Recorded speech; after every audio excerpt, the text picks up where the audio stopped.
Bonjour à tous et à toutes. Bienvenue à l'émission Témoignages de vie. Je m'appelle Alex Saraf. Je suis votre animateur des radios. Je suis psychopédagogue de formation, conférencier et auteur du livre intitulé La psychologie pour apprécier l'humain. La vie est belle et simple. Ce sont les gens qui la rendent triste et compliquée, qui a été publié en septembre 2017 chez Béliveau Éditeur.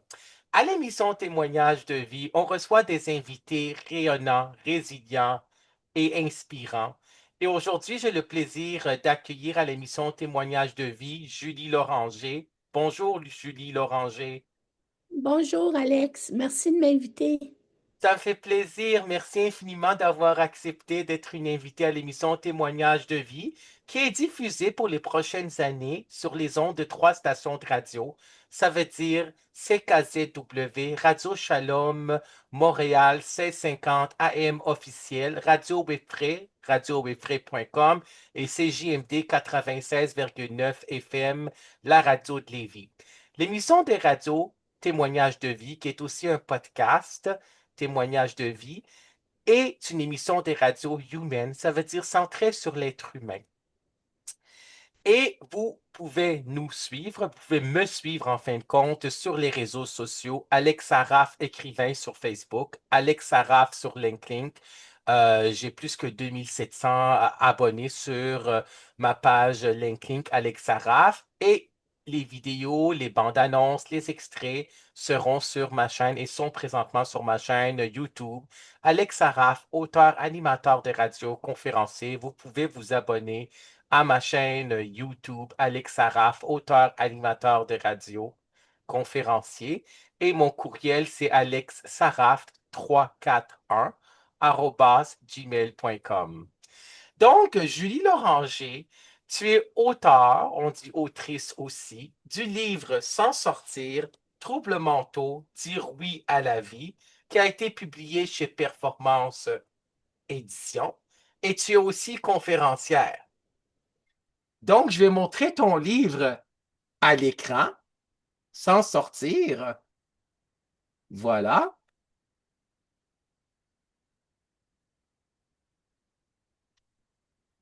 Félicitations pour ce beau livre. Je l'ai lu, je l'ai parcouru, je l'ai beaucoup aimé. C'est un bijou.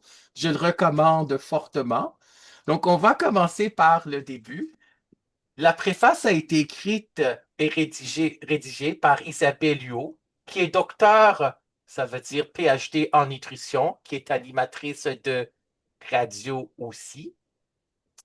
Donc, euh, Isabelle Huot, que j'aime beaucoup aussi, elle a écrit la préface, puis elle a écrit que tu as une battante, le parcours d'une battante. Et je la cite, préface d'Isabelle Huot, docteur en nutrition. Je la cite à la page 7. J'ai connu Julie Loranger par le biais des réseaux sociaux. Elle a rapidement répondu à mon annonce de recherche de personnes qui avaient pris un virage santé pour un article qui paraîtrait dans le journal. C'est lors de l'entrevue que j'ai constaté combien cette femme était forte et persévérante, elle qui se relevait après chaque difficulté. Sa vie a été difficile, parsemée d'embûches et d'épreuves tant physiques que psychologiques. Son trouble d'hyperphagie boulimique a débuté à l'âge de 7 ans. Alors que c'est l'âge de s'amuser, Julie trouvait refuge dans la nourriture pour calmer ses émotions en montagne russe. Donc, tu as connu Isabelle Huot sur Facebook, c'est ça? C'est ce qui est arrivé, c'est ça, c'est que ben, je la connais parce qu'elle est à la télé aussi beaucoup, Oui, oui, à, elle est à la télé, oui, c'est sûr, oui, oui. à Elle a TVA. passé récemment à Salut Bonjour, oui, Oui, elle est tout le temps à Salut Bonjour. oui, Donc, elle avait fait, c'était pendant la pandémie, elle avait fait un appel à tous. Elle cherchait des gens pour faire des articles dans le Journal de Montréal. oui. Et puis moi, je m'étais dit, bon, je sais pas, je sais pas ce qui m'a pris. J'ai eu le goût de lui écrire pour lui expliquer qu'est-ce que je venais de vivre. Et puis, elle m'a répondu tout de suite qu'elle voulait m'interviewer. Oui, c'est génial. Donc, tu as eu l'entrevue avec elle au téléphone, j'imagine, parce que c'était pendant la pandémie, c'est ça? Oui, c'est ça, c'était par téléphone. Puis là, OK. elle a fait un article dans le journal de Montréal sur moi. Oui! Ça, c'était en quelle année? Oh mon Dieu, ben, c'était pendant la pandémie, c'est C'est ça, OK, il y peut-être a quelques années. 2021, oui, 2021, peut-être 2022. OK, parfait. Mais tu as passé aussi à son émission en Cube Radio, Oui, ça a été plus tard. 99,5 FM, il y a un an à peu près de ça, je pense que je l'avais vu. Oui, Oui, mais génial, bravo! ça a commencé comme ça a été un article de journal. Et puis moi, après ça, je lui ai demandé, puis là, qu'est-ce que je pourrais faire? Ben, puis c'était pendant la pandémie, elle faisait des, comme toi, mais elle, c'était sur Facebook, tu sais, c'était la mode, là, les podcasts sur Oui, Facebook oui, oui, je comprends. pendant la pandémie. Oui. Elle a dit, ben, je pourrais t'interviewer live. Ah, c'est bien. Donc là, on a fait ça. Et puis là, après ça, je lui ai dit, mais là, qu'est-ce que je pourrais faire? Ben, elle a dit, il faut t'écrire un livre.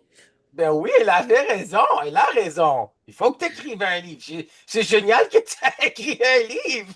C'est Mais ton là, histoire de vie qui est, tu es vraiment une personne résiliente, tu as rebondi. Parce que là, en lisant le livre, tu as pesé presque 400 livres. Tu étais oui, dans une chaise berçante, tu berçais dans une chaise berçante combien de temps? Pendant combien d'années? une chaise roulante, on Une dit. chaise roulante, excuse-moi. Une chaise roulante, pas la chaise berçante. OK, J'ai une chaise, j'ai une chaise berçante aussi, mais c'est pas la même chose. OK. Tu étais dans une chaise roulante pendant combien de temps? C'était pendant 8 ans. 8 ans en chaise roulante. Oh my God, parce que tu pesais presque 400 livres. Tu Ben, faisais c'est parce oui, que j'ai des maladies aussi. J'ai la une maladie, cirrhose non la- la- toxique. oui, puis j'ai une maladie neuromusculaire aussi. Oui, oh my God, je suis désolé Puis, d'entendre ça. oui, là, c'est ça le problème, c'est que, tu vois, depuis cet automne, j'ai retourné dans ma chaise. Dans la chaise roulante? Dans la chaise Pourquoi? roulante, parce que Non, je suis désolé. j'ai eu la COVID pour la première fois. J'avais jamais eu ça. Tu as eu ça quand? Cet automne. Oh non! My God, il faut se faire vacciner vraiment chaque 6 mois. Oui, ben c'est ça. Moi, je me fais vacciner aux 6 mois. Puis j'ai été tellement malade, là, Je c'est comprends. épouvantable. Moi, je Puis comprends. cet hiver, j'ai eu une grosse infection. Alors là, j'ai pas eu le choix de reprendre ma chaise roulante. J'étais plus capable de marcher. Oh my God, je suis désolé. Donc là, tu es en chaise Ouais. roulante? Tu étais en chaise roulante combien de temps? Ben, je le suis Tu le suis encore, là. encore? Oh my God, je suis tellement désolé pour toi. Je te souhaite un Ben, bon écoute, rétablissement. Ça fait combien de mois que tu es en chaise roulante? ah ben, ça fait depuis cet automne, ça a coupé, là, mes Oh jambes, là, c'est comme... non. Mais écoutez, c'est pas... Mais moi, tu je... vas reprendre la vie et tu vas recommencer à marcher, là. T'as-tu de la C'est ça que... physiothérapie? C'est ça que je perds pas espoir parce que là, mon médecin m'a fait un papier. Oui. Je vais voir le kinésiologue au CHUM. Oui, OK, c'est bon, le CHUM. Le Euh, Centre universitaire de l'Université de Montréal, oui. oui. Fait que je perds pas espoir pour la marche. Là, pour le moment, je me repose. Oui, il faut Et, que tu te reposes. Merci d'être une invitée à l'émission Témoignage de vie. et puis là, quand je vais voir le kinésiologue, ben, il va me faire des exercices Oui, spécifiques pour les maladies que j'ai oui, je comprends. pour, pour essayer de reprendre la marche Oui, pour que je puisse revenir où j'étais, là, que j'avais plus ma chaise roulante. oui, je Donc, comprends. je perds pas espoir. Je perds pas C'est espoir. un jour à la fois, hein, Julie. C'est C'est un ça. jour à la fois, vraiment. Il faut que tu prennes soin de toi. Je te souhaite un bon rétablissement rapide et complet, que tout va bien aller, porte-toi bien. Puis c'est sûr que le centre hospitalier de l'Université de Montréal, le CHUM, ils ont vraiment de très bons spécialistes. Donc ça va bien aller, là, comme on dit, comme on disait pendant la pandémie. C'est vrai, ça fait 5 ans la pandémie, les gens ne pensent pas, mais les gens qui ont des problèmes comme toi, neurologiques, etc., là, ben, ils doivent se faire vacciner à chaque 6 mois. Tu as eu combien de vaccins à date? Oh mon Dieu, je les ai toutes. Moi, depuis le début, On est rendu à ceux qui sont vulnérables sont rendus à la 10e dose, là. oh, moi, je ne sais pas ça fait Ah, combien, c'est mais ça.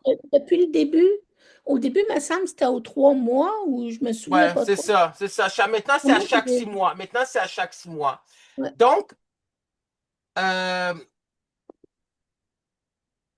tu avais la cirrhose, ça c'est la cirrhose, c'est le problème de foie, c'est Oui. ça? C'est l'intoxication du foie. Comment ça s'est passé? Ben, premièrement, on va commencer par le commencement. Dès l'âge de 7 ans, hyperphagie boulimique, ça veut dire tu manges tes émotions. Ce sont des excès de bouffe, de gavage de bouffe, jusqu'à ne plus te contrôler. Ça fait, après, la personne devient physiquement malade, là, elle peut même vomir parce qu'elle a trop mangé. Ça veut dire que tu mangeais tes émotions dès l'âge de 7 ans. C'est-tu parce que tu étais un enfant rejeté, enfermé? Comment ça s'est passé à l'école, dans la famille? Pourquoi tu commençais à manger tellement beaucoup là, à l'âge de 7 ans, là? Ben, c'est que depuis toute jeune, j'ai toujours été extrêmement anxieuse. Oui, c'est ça, je comprends. Même encore aujourd'hui, avec tous les médicaments qu'on me donne pour ma santé mentale, je reste extrêmement anxieuse Oui. à cause de ce que j'ai vécu depuis que je suis au monde, que j'ai été agressée sexuellement par... Oui, j'ai entendu, je l'ai lu, il y avait plus que 10 personnes. Je pense qu'il y avait 14 personnes qui avaient des agressions sexuelles envers toi, là, qui c'est un sujet vraiment sensible. Je dis aux auditeurs et aux auditrices, je mets que quand on parle d'agression sexuelle, c'est un sujet très sensible, il faut le dire, là. Donc, c'est sûr que c'était difficile. Oui, puis c'est sûr que chez moi, ben, j'ai pas été protégée par mes parents. Tu sais, Oui, c'est ça, je l'ai lu. j'ai pas été accompagnée. Et tu as même menacé de les dénoncer à un moment de dénoncer les agresseurs à un moment donné par rapport à ta famille, là. C'est ça. Oui, plus tard, quand Plus j'ai eu tard. 18 ans, je suis allée à la police. Oui, c'est ça. Tu Euh, les as dénoncés? Est-ce qu'il y en a qui sont qui ont fait de la prison? Est-ce qu'ils sont allés ben, en cours? oui, il y a juste mon oncle que j'ai amené En cours. à la police là, parce que les autres, ça aurait été trop. Est-ce qu'il est allé en prison, lui, ton oncle? Oui, Combien oui. de temps? Ils lui ont donné 3 ans, je pense. C'était combien de temps? Non, C'est quoi? c'était des semaines, 52 semaines. 52 semaines. C'est à peu près Les un an, les fins de semaine. les fins de Fallait semaine. qu'il aille à la prison la fin de semaine. Ben oui, c'est ça, c'est inacceptable, c'est illégal, c'est répréhensible, c'est inacceptable. Il faut avoir des punitions pour un mauvais comportement qui est affreux, là. C'est inacceptable. Il y a le mouvement MeToo, moi aussi, là, pour dénoncer les agresseurs, etc. Donc, l'hyperphagie boulimique, ça a duré toute ta vie, dès l'âge de 7 ans jusqu'à quel âge? Tu t'en es remise de ça vers quel âge? Ouais, ça fait pas longtemps. Puis même encore, il y a des fois, comme quand j'ai eu la COVID, là, j'étais tellement découragée que je suis allée m'acheter des boîtes de petits gâteaux, puis j'ai Oui, mangé c'est des ça. petits gâteaux. C'était pas comme c'était pas autant que quand j'étais petite. Parce que quand j'étais petite, c'était jusqu'à m'en rendre malade. Oui, J'étouffais là, tellement j'avais mangé. C'est plus comme ça, mais ça va arriver encore oui, que si je suis trop stressée ou je suis découragée ou ben là, je vais aller m'acheter un dessert ou fait, j'en mange juste un, mais quand même, euh, oui, c'est une réaction que j'ai. Moi, ma façon de me consoler ou de me détendre, il y en a qui vont prendre une bière, il y en a d'autres qui vont aller oui. faire du sport. Ben moi, je m'achète un gâteau puis je mange un gâteau. Tu sais. Oui, c'est ça, tu restes une personne vulnérable parce qu'on reste des C'est ça. personnes vulnérables quand on souffre d'anxiété ou de hyperphagie boulimique, qui est un trouble alimentaire parce qu'il y a, les gens ne connaissent pas beaucoup ce trouble-là. Ils connaissent anorexie, boulimie. L'anorexie mentale, ça veut dire que la personne pense, quand elle se regarde dans le miroir, elle a une faible estime de soi, elle a une faible image de soi, elle pense elle a un surplus de poids tandis qu'elle ne l'est pas, puis c'est le refus de manger, en fin de compte, l'anorexie mentale. Puis, en fin de compte, la boulimie, c'est la personne mange beaucoup, mais elle se fait vomir. Mais toi, l'hyperphagie boulimique, c'est que la personne mange, c'est des gavages, en fin de compte, de nourriture, là, jusqu'à se rendre, et la personne ne peut pas se contrôler. Euh, la cirrhose, quand ils t'ont dit que tu avais la cirrhose, c'est là que t'es comme tu as eu, puis c'est comme ça, il y a eu comme un insight, une illumination soudaine que là, il faut que tu te prennes en main par rapport à ta santé physique, là. C'est ça ce qui s'est passé, hein? Ben oui, parce que là, le médecin, elle a dit, on va vous faire la chirurgie bariatrique. Mais moi, avec la maladie neuromusculaire que j'ai et tout ça, les opérations, c'est très dangereux. Oui, je Parce comprends. que parce que ça se peut que je ne me réveille pas Oui, oh my God, je après comprends. l'opération. Donc là, j'ai dit, écoutez, j'ai dit là, moi, la chirurgie bariatrique, ça ne m'intéresse pas. Donc, Oui, je lui avais dit, si vous me donnez la chance de maigrir par moi-même, je vais faire tout ce que je peux. Puis on se reverra dans 6 mois pour voir qu'est-ce que j'ai réussi à faire. oui. Fait que le médecin, elle a accepté. Elle a dit d'accord. Et puis là, moi, je suis retournée chez nous, puis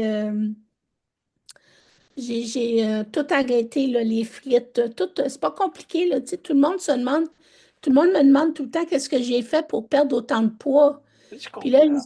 je dis tout le temps en riant, ben écoutez, j'ai mangé du McDo 3 fois par jour. Ben oui, c'est ça. Moi aussi, j'ai perdu du poids. J'ai perdu 40 livres. Il me Oui, reste à en perdre encore 20-30 livres. J'ai perdu du poids. Aujourd'hui, je porte ce beau T-shirt-là que tu vois, que je n'ai pas porté pendant plus que 10 ans.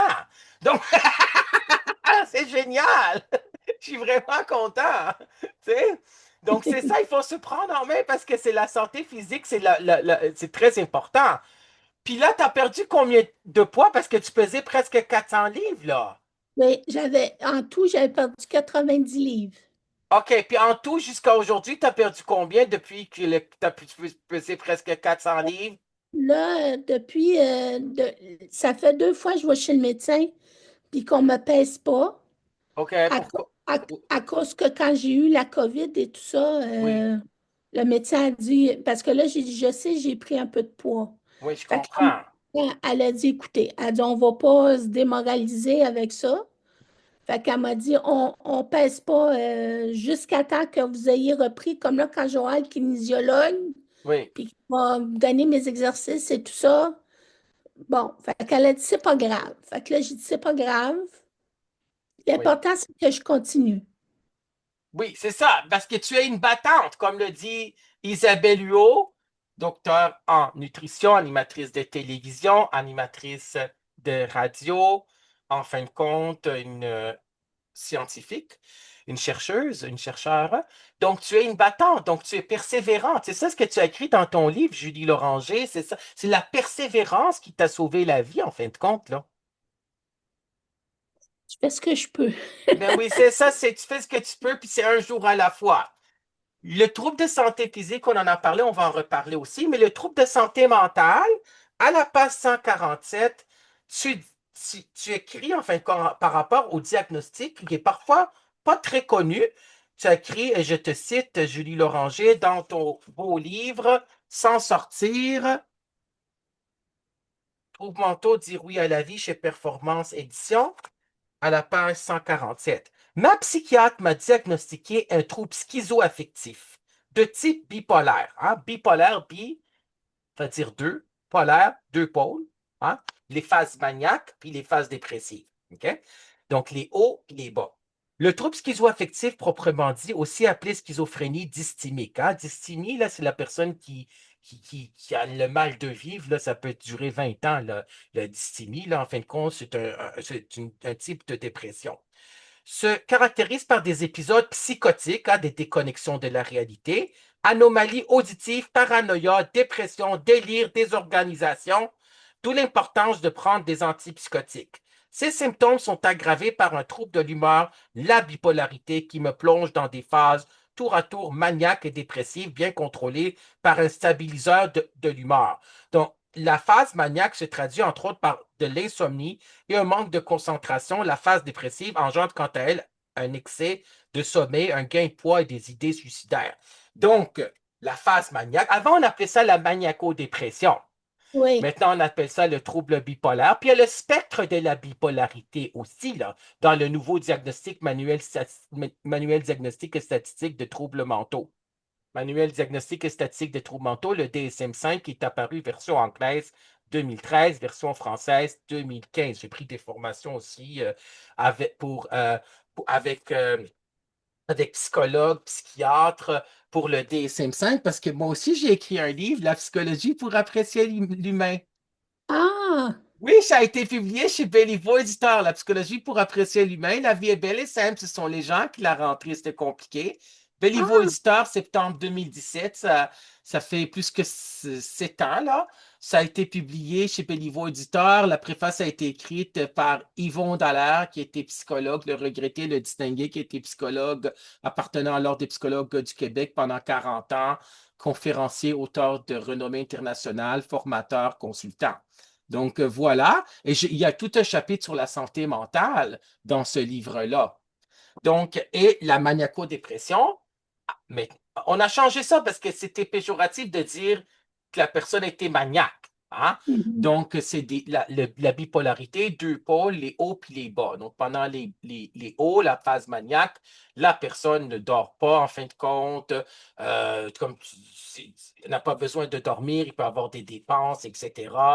Puis, en fin de compte, la phase dépressive, elle peut avoir des idées suicidaires, elle peut se trouver aussi à l'hôpital s'il a fait une tentative de suicide, etc. Puis la personne est vraiment à le mal de vivre, là. Donc, alors, tu as le trouble schizoaffectif de type bipolaire.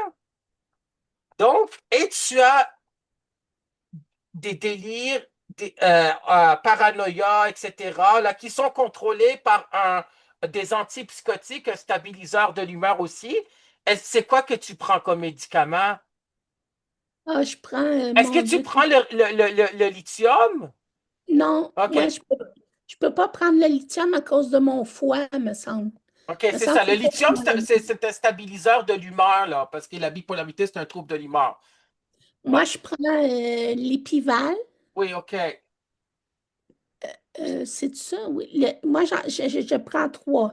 Je prends le Seroquel. Oui, Ça, c'est pour la bipolarité. oui, Je prends l'épival puis le Risperdal. OK. Là, les délires.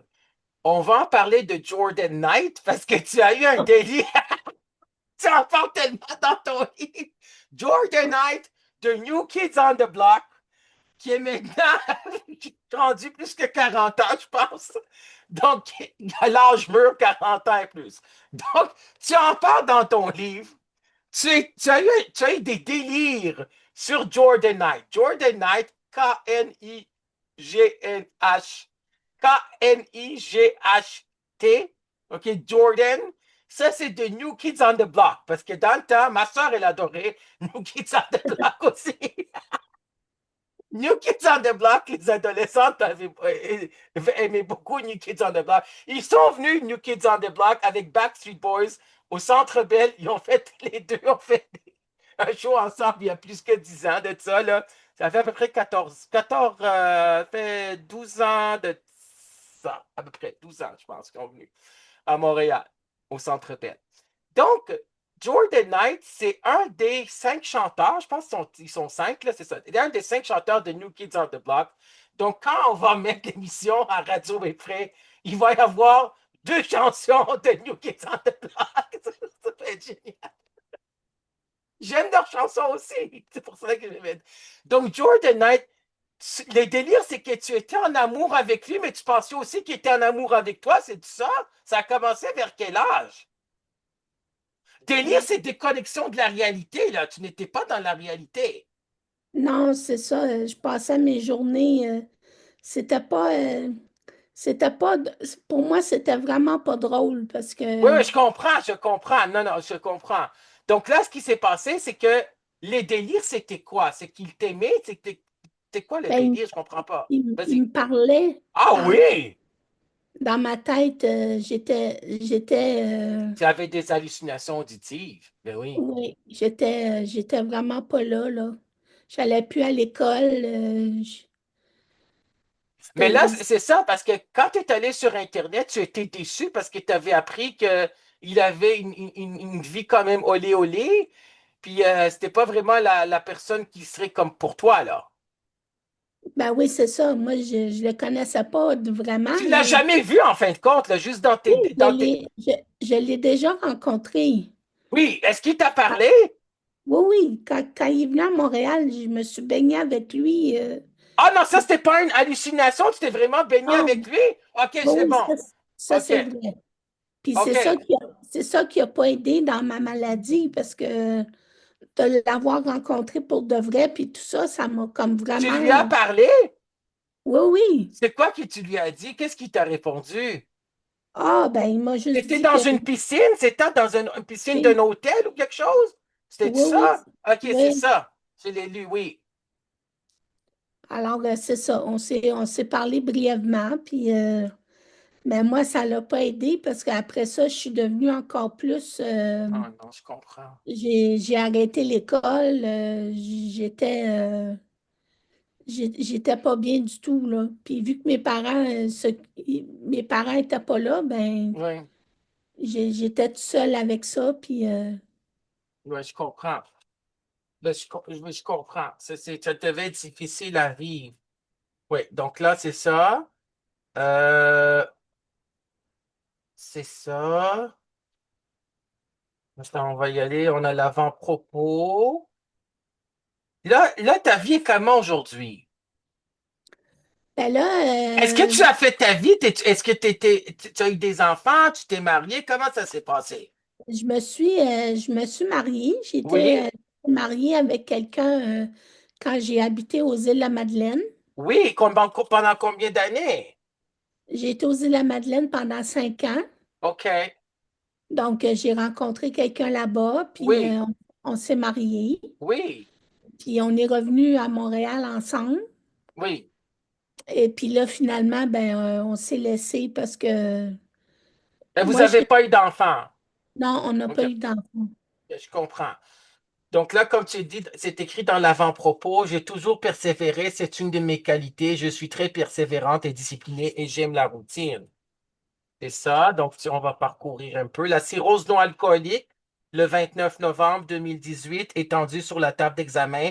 Mon hépatologue m'annonce que je fais une cirrhose. Donc, ça, c'était, comme on dit, un wake-up call, là. Oui. Tu commençais à dire, oh my God, il faut vraiment que je prenne soin de moi. Puis tu marchais, c'est ça ce que je lis dans le livre. Pour perdre du poids, tu marchais même pendant l'hiver. Dehors. Ben oui, ça a été très dangereux que je fasse ça parce que je sais pas, c'était pas. Parce que là, même si je m'étais remise à marcher, Oui. ça, ça reste quand même que mes maladies que j'ai étaient toujours là. Puis j'aurais pu tomber dehors, là, me casser la Ben, c'est hanche. sûr, oui, c'est sûr. Tu as pris des risques, là. Mais tu avais quand même perdu Je du me suis poids. ouais, je me suis trop poussée quand je me suis remise à marcher. Oui, euh, je me suis blessée au genou, je me suis blessée à la hanche. Puis je voulais tellement pas arrêter de marcher que je marchais pareil. Fait oui, que là, j'ai dû avoir des injections dans la hanche de cortisone parce que j'avais oui, trop mal. oui, je Fait que là, comprends. dans le fond d'être revenue dans ma chaise roulante depuis cet automne, ça m'a permis de reposer mes articulations. Puis là, j'ai plus mal, j'ai plus de douleur. Mais est-ce que tu prenais parfois de la morphine pour tes douleurs? Non. OK, OK. Moi, je comprends. Mais est-ce que quand tu es en chaise roulante, les gens te regardent? Parce que parfois, on voit plus les chaises roulantes que voir la personne. Parce que je me rappelle que moi, je dis toujours, il faut toujours voir la personne avant de voir le trouble de santé mentale, parce qu'on voit toujours le trouble de santé mentale ou presque toujours le trouble de santé mentale avant la personne. On dit cette personne est narcissique et borderline, etc. Là, mais il faut toujours voir la personne avant de voir le trouble de santé mentale. Comme le disait Jean-François Martin, qui a un enfant autiste, qu'il faut toujours voir la personne avant de voir le trouble de santé physique, parce qu'il avait dit habituellement ce qu'on voit, c'est toujours la chaise roulante avant de voir la personne, tandis qu'il faut voir la personne qui est dans la chaise roulante, qui a ses qualités, ses limites aussi, ses points améliorés, puis sa personnalité, son caractère, puis son tempérament. Donc, quand tu es en chaise roulante, tu vois que les gens habituellement regardent la chaise roulante, là. Oui, C'est ça, ça. j'en ai fait l'expérience justement Ouais. parce que j'avais été faire une activité Oui, depuis que j'étais plus en chaise roulante. oui, Puis les gens, quand j'étais rentrée, étaient venus oui, m'accueillir, bonjour, oui, ils étaient venus se présenter, tout ça. Puis oui, finalement, j'ai pas pu y retourner. oui, Puis là, depuis, j'ai repris ma chaise roulante. Je dis, tiens, je vais retourner à l'activité. oui, Il y a personne qui m'a parlé. oui, c'est ça, exactement. Je J'ai comprends. J'ai dit, Ouais. mon Dieu, mais je suis la même qui était venue la dernière fois. Mhm. Mais là, parce que je suis dans ma chaise roulante, il n'y a personne qui est venu me dire bonjour. Ouais, c'est ça. C'est comme si les gens associent que parce que je suis en chaise roulante, j'ai un trouble comment qu'on appelle ça? Les gens qui sont déficients intellectuels. Oui, c'est ça, la déficience intellectuelle, parce que Jean-François Martin, il a écrit le livre La déficience intellectuelle, parce il a un enfant qui a la trisomie, puis les gens qui ont la trisomie 21, en fin de compte, là, on ne dit pas mongoliste, mais on a enlevé ça, là, une chance, là, qu'on ne dit plus la personne qui est mongole, là. Donc, la personne qui a la trisomie 21, son fils a la trisomie 21 dès la naissance, bien sûr, et en fin de compte, la majorité des individus qui ont la trisomie 21 ont une déficience mentale une déficience intellectuelle moyenne, là. On ne devrait même pas dire déficience mentale, on devrait dire que la personne a besoin du soutien moyen dans les mathématiques, là, du soutien moyen en français, etc., etc. Puis j'ai vu sa conférence, Jean-François Martin, qui enseignait, je ne sais pas s'il enseigne encore, au Cégep du Vieux-Montréal en éducation spécialisée. J'ai vu sa conférence sur VHS, puis j'ai acheté son livre La déficience intellectuelle quand j'ai enseigné au Cégep du Vieux-Montréal. Je l'avais aussi croisé à un moment donné quand je suis allé chercher ma télévision pour la faire rentrer en classe, là, quand j'ai loué la télévision, en fin de compte, au Cégep du Vieux-Montréal, où j'ai enseigné pendant 4 ans, entre 2004 et 2008. J'ai enseigné aussi au Cégep du Vieux-Montréal pendant plus que 20 ans. J'ai le baccalauréat en psychologie, puis la maîtrise en psychopédagogie. Je suis psychopédagogue de formation, bac et maîtrise de l'Université de Montréal. Donc, oui, c'est ça ce qui arrive, c'est qu'on voit toujours la personne, on voit toujours la chaise roulante avant de voir la personne. Changement d'alimentation, tu as acheté le livre de Isabelle Huot, docteur en nutrition, qui a été publié aux Éditions de l'Homme en 2010, les 224 pages, le livre Kilo Cardio 1. Donc, tu as lu son livre, ça t'avait inspiré, puis tu avais appliqué pour les recettes. Parce que là, on sait que là, on est en train d'enregistrer là, juin 2025. Isabelle Huot a maintenant même des plats qui sont vendus chez IGA, etc. Là, je ne sais pas si c'est IGA ou Métro, là, mais qui sont vendus dans le supermarché. Vraiment, c'est fine, cette femme-là. Je ne l'ai jamais rencontrée. Seulement, je vois ses posts sur Facebook, sur LinkedIn, etc. Là. Donc, tu as lu son livre et tu as appliqué ce qu'elle dit dans son livre, c'est ça? Oui. OK. Puis surtout, le livre d'Isabelle qui m'a vraiment beaucoup aidé Oui. pour mes troubles d'hyperphasie, c'est Hyperphagie, oui. Oui. de cesser de manger vos émotions. Oui, c'est ça, parce que tu mangeais tes émotions, c'est de la compensation. Si tu le faisais de façon constante, c'est un mécanisme d'adaptation, un mécanisme de coping au niveau conscient. C'est de la compensation. C'est le fait de manger ses émotions. Parce que quand on est anxieux, quand on est l'anxiété, tu sais, c'est une émotion. Le stress, c'est un sentiment qui dure plus longtemps qu'une émotion. Donc, on mange ses émotions parce qu'on vit des choses difficiles dans la vie familiale, professionnelle, amoureuse, amicale, et ainsi de suite, là. Donc, toi, tu manges tes émotions, ben c'est certain. Oui, Ouais, fait que son livre, Cessez de manger vos émotions, ça m'a vraiment aidé oui. à comprendre pourquoi je mangeais mes émotions, puis quoi faire. Parce qu'il y avait des traumatismes pendant l'enfance, c'est ça? Oui, C'est ça, j'ai compris. Est-ce que tu as fait la paix avec le passé? oui, mon livre, ça m'a permis, écrire ce livre-là, là, vraiment, là, de mettre, de, c'était la première fois que je me permettais d'exprimer ce que j'ai vécu. Hmm, De le mettre sur papier, c'est comme si je me suis dit, OK, c'est vrai ce que j'ai vécu. oui, c'est C'est ça, il faut c'est un pas rythme. juste, c'est pas juste dans ma tête. Ouais, Tu sais, tu rumines pendant des années des choses oui, que tu as vécues. Puis on dirait que c'est. Puis là, moi, vu que j'ai eu des phases que j'étais déconnectée de la réalité, c'est comme si tu viens, tu sais plus. Euh, donc, d'écrire ce que j'ai vécu, j'ai dit, bon, ben là, c'est écrit, c'est fini. oui, Là, moi, mon livre, il est dans ma bibliothèque. oui. Mais il t'en reste deux copies parce que Performance Édition m'a envoyé une copie, je ne l'ai pas reçue, je ne sais pas qu'est-ce qui s'est passé. Ça se peut que quelqu'un dans mon bloc appartement a volé le livre parce qu'il y a des vols au centre-ville de Montréal. Donc j'ai acheté ton livre sur Amazon sans sortir et je l'ai beaucoup aimé. J'ai dépensé pour mon émission de radio aussi. Trouble manteau, dire oui à la vie. Donc tu as donné des conférences. Combien de conférences tu as donné pour ce Non, livre-là? T'as pas non, donné de j'ai pas. conférence? Non, finalement, ça n'a pas. T'as pas donné? C'est correct. Je me dis finalement, c'est parce que c'est ça que OK, tu j'ai. voulais donner des conférences, mais t'as pas donné des conférences. Ben, au début, c'est ça qu'Isabelle elle m'a dit. Elle dit là, tu vas donner des Il conférences. faut.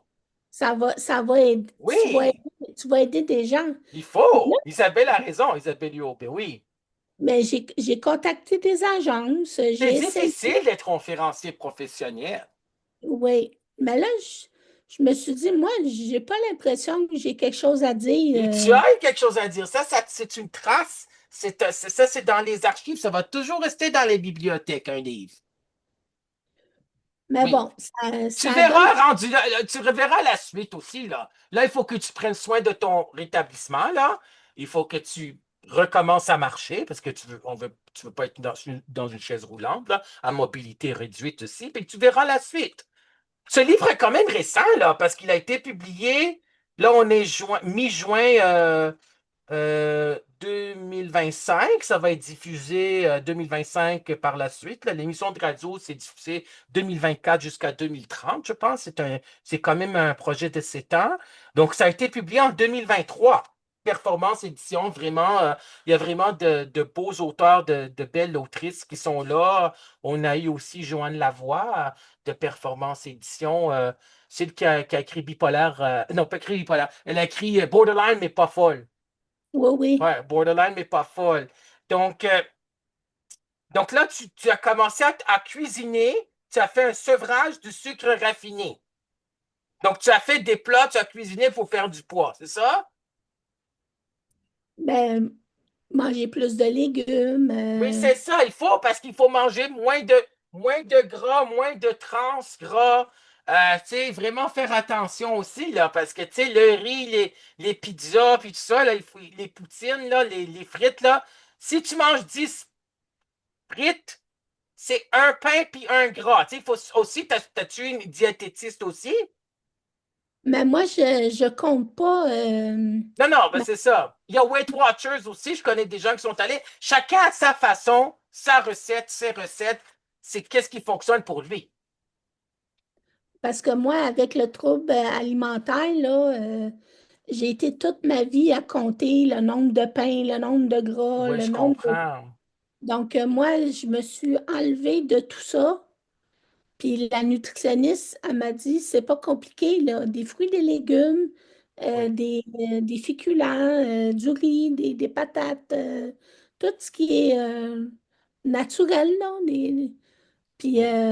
ben Plus moi, de fruits, plus de légumes, moins de pain et céréales. C'est certain. Moins de c'est que, dessert. oui, c'est surtout moi, dans mon cas, c'était le dessert, là. Mais il Mais t'arrive à manger des gâteaux. Parfois. Dis-tu le gâteau au chocolat? Au non, gâteau au fromage? moi, c'est le gâteau à vanille, les Ah, gâteaux, OK. Je comprends. Comme les gâteaux d'anniversaire. oui. Ah, OK. Je comprends. Mais c'est sont bon, hein? On peut t'acheter chez IGA avec le sucre qui est en haut, là, le crémage, tu sais. Moi, je comprends. Donc, ce livre-là, Julie Loranger, Sans sortir, tu l'as écrit en combien de temps?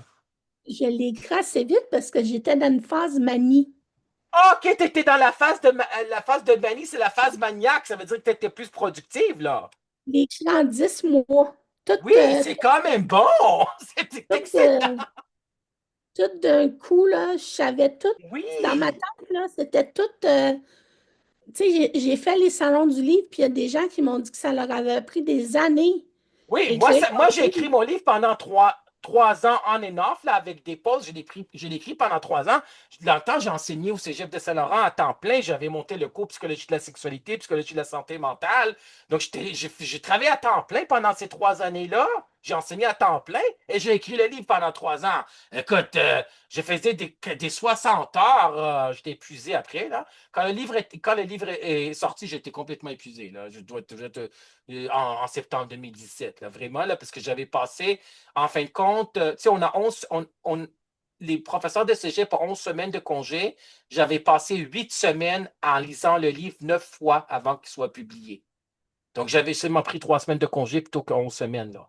Si on dit toujours, les professeurs de cégep, c'est pas 3 semaines de vacances, c'est en fin de compte, au début, la moitié, c'est une convalescence. Parce que c'est beaucoup de travail de professeur. Et je sais qu'il y a Virginia Woolf. Virginia Woolf était bipolaire en fin de compte, et pendant ses phases maniaques, elle écrivait. C'est une écrivaine qui était plus productive pendant ses phases maniaques.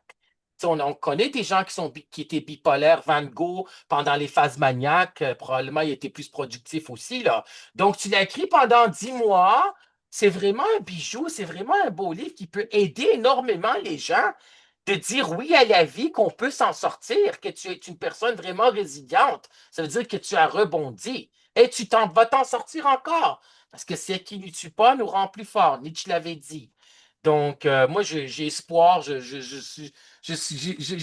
confiance en toi, ça va bien aller. C'est juste parfois des moments difficiles aussi. Il peut y avoir aussi des moments qu'on appelle des régressions, qu'on revient avec des problèmes aussi dans le temps, là. Ton adolescence, comment ça s'est passé à ton adolescence? Parce qu'à l'âge de 12 ans, tes parents ont divorcé.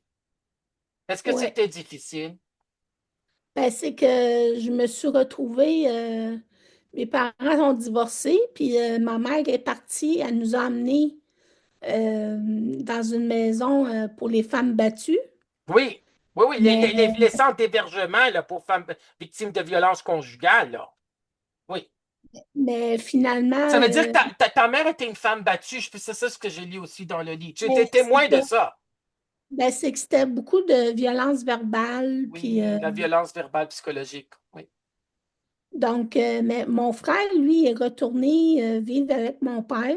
oui, Et moi, j'avais suivi ma mère parce oui, que j'aimais mieux être avec ma mère. Mais moi puis ma mère, il y a pas d'attachement. Tu sais, je sais pas comment expliquer ça.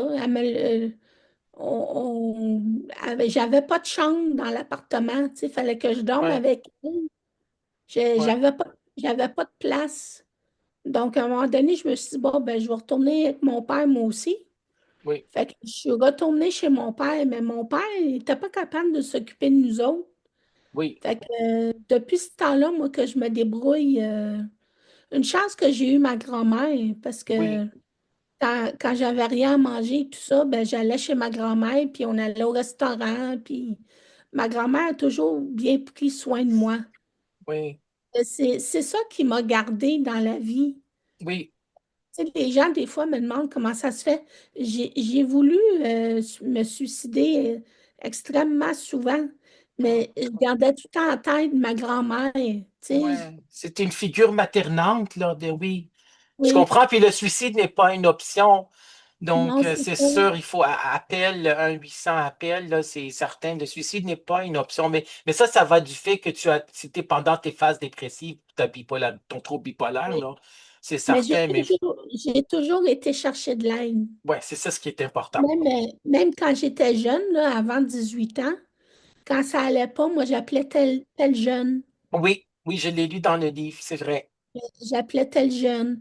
Puis quand j'ai eu 18 ans, ben, j'appelais telle aide. Ouais, tel aide, tel jeune, suicide d'action, il faut appeler, il faut en parler. Le suicide n'est pas une option. Puis il n'y a pas de manipulation quand les gens en parlent de suicide de façon directe ou indirecte, à part les borderline. Puis en fin de compte, les borderline ont une grande souffrance quand ils en parlent aussi, là. On s'entend bien. Donc, euh, oui, c'est ça. Donc, il faut s'accrocher à la vie. Il faut affronter le monstre, comme tu écris à la page 55. euh, Puis les amitiés, comment c'était les amitiés à l'école primaire, secondaire? Comment ça se Oh, passait? non, ça, c'était pas. Moi, j'avais des amis. Une semaine, j'avais des amis. La semaine d'après, ils ne voulaient plus être mes amis. Oui, Après ça, si j'étais gentille, ils revenaient à mes amis. Après, fait que ça a été. Moi, je me suis fait. Ma première amie que j'ai eue, c'est quand j'ai déménagé aux îles de la Madeleine. Oui, oui, La première personne, puis ça m'avait marqué, puis je m'étais dit, pourquoi qu'elle me donne son numéro de téléphone, tu sais? Mais elle voulait juste être mon amie. oui, Fait que ça a commencé comme ça. oui. Et puis là, quand je suis allée à l'Université de Montréal, quand je suis revenue à Montréal, ben là, je me suis fait mes deux amis qui me suivent encore. On est encore amis. Ça fait 20 ans cette année là, qu'on est amis. Ah, ben c'est bien, ce sont des amitiés à long terme, c'est génial. Et tu as fait des études en administration, en esthétique et en musique classique. Donc, tu as Oui, travaillé dans le domaine de l'esthétique, des cosmétiques pendant des années aussi. Là, est-ce que tu travailles encore? Mais là, tu as non, non, arrêté parce que là, il y a des problèmes de santé physique. Mais tu as quand même travaillé comme cosméticienne ou esthéticienne, c'est oui, ça? OK. ça, j'ai beaucoup aimé ça. J'ai beaucoup aimé ça, travailler là-dedans. Oui. C'est ça, Mais c'est écrit. Oui, je comprends. Donc, tu vois, quand tu as tapé Jordan Knight à la page 107, là, tu es tombé tout de suite sur une profusion de vidéos d'entrevues de chanteurs. Tu étais déçu de savoir qu'en fin de compte, il était maintenant marié, il avait père de deux enfants, il avait fait des excès, il avait des problèmes d'alcool. Donc, parfois, l'image que l'on a d'une personnalité publique, ben, c'est pas tout à fait ça, hein? C'est ce que je veux dire, c'est ben, ça, c'est ce qu'on imagine que la personne est parfaite, etc. Parce que les personnalités publiques ont un soi social, ils ont leur soi public. C'est l'image qui projette aux gens. C'est pas parce que tu les as parlé pendant 2, 3 minutes, puis t'ont parlé tellement gentiment, puis ils sont confiés à toi. Moi, j'ai invité tellement de personnalités publiques à mon émission de radio, puis il y a seulement une minorité qui avait accepté, là. Donc là, j'ai compris ça, là, que les personnes. Et on est dans une société aussi individualiste, chaque personne fait ce que bon lui semble, là. C'est ce que je veux dire, la personne va faire l'entrevue si elle veut, puis si ça rentre pas dans ses projets, puis c'est pas si grave que ça. Il va y avoir 100 ou 110 épisodes de l'émission Témoignage de vie. C'était au-delà de mes espérances, là, en fin de compte. Mais tu sais, j'ai appris beaucoup avec cette émission de radio, là. Ça m'a donné la paix intérieure aussi. Je suis vraiment. Puis ça me fait tellement du bien d'entendre des gens comme toi, qui sont rayonnants, résilients, inspirants, qui peuvent inspirer les gens de savoir qu'on peut s'en sortir. Parce que là, tu frôlais la mort aussi avec la cirrhose aussi, là. ouais. C'est ça. Donc, c'est ça, c'est entre la vie et la mort, en fin de compte, là.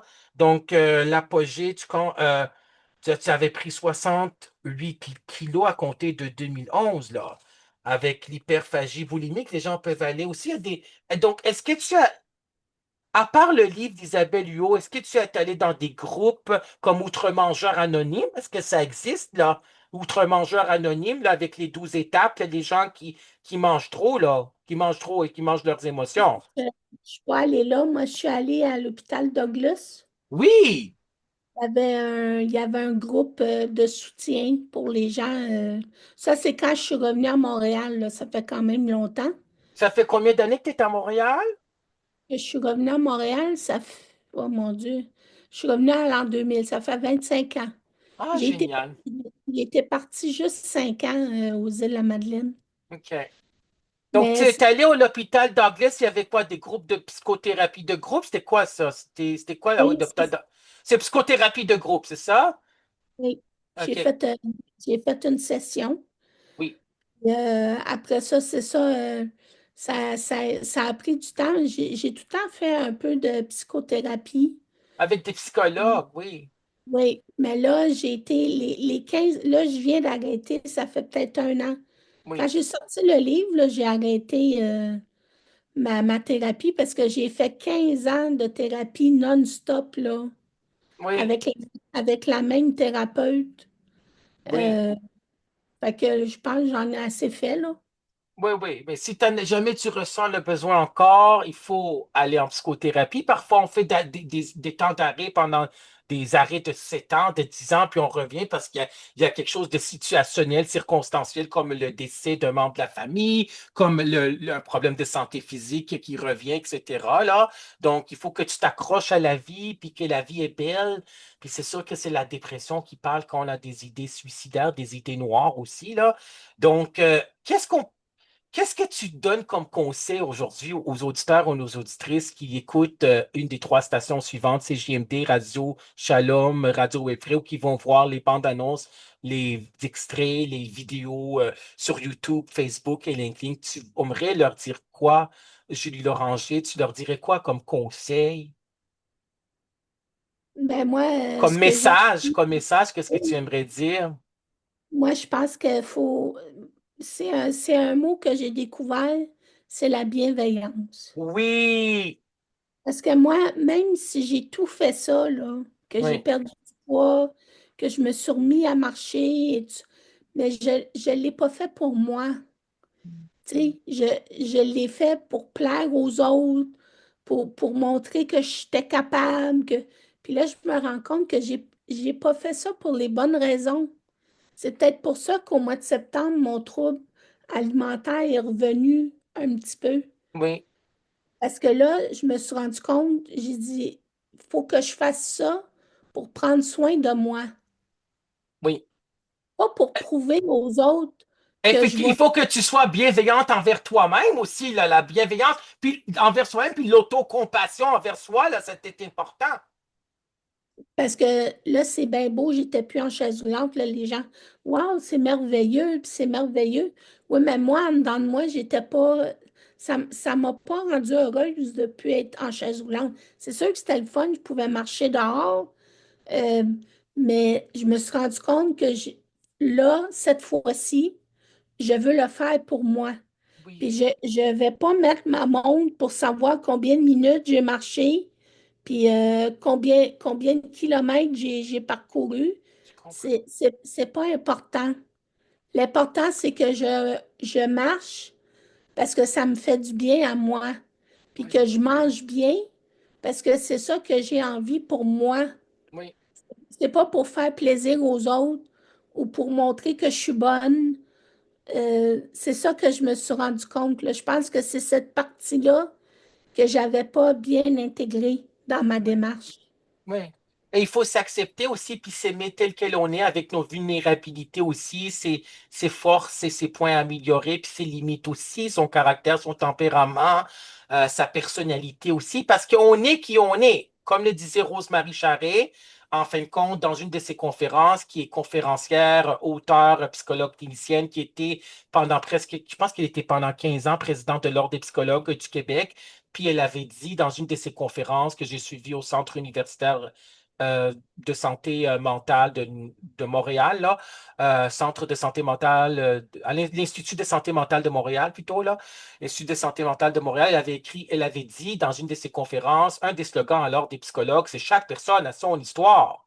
Donc, chaque personne a son histoire, ça nous appartient, on est qui on est, puis il faut être entouré des gens qui nous aiment, qui nous acceptent, qui vont nous accompagner, et etc. Et une blague que les psychologues cliniciens se disent entre eux, c'est combien de psychologues ça prend pour changer une ampoule? Et la réponse est un seul psychologue, à condition que l'ampoule veuille vraiment changer. Tu sais, parce que c'est difficile de faire ce changement-là. On a de la résistance, même en psychothérapie, pour le changement. Les gens, c'est la peur de l'inconnu, puis ils ne veulent pas changer. Donc, tu as fait un changement et tu vas encore faire des changements. J'ai confiance en toi. Tu es une personne persévérante, rayonnante, résiliente. Tu as rebondi, tu vas encore rebondir, en fin de compte.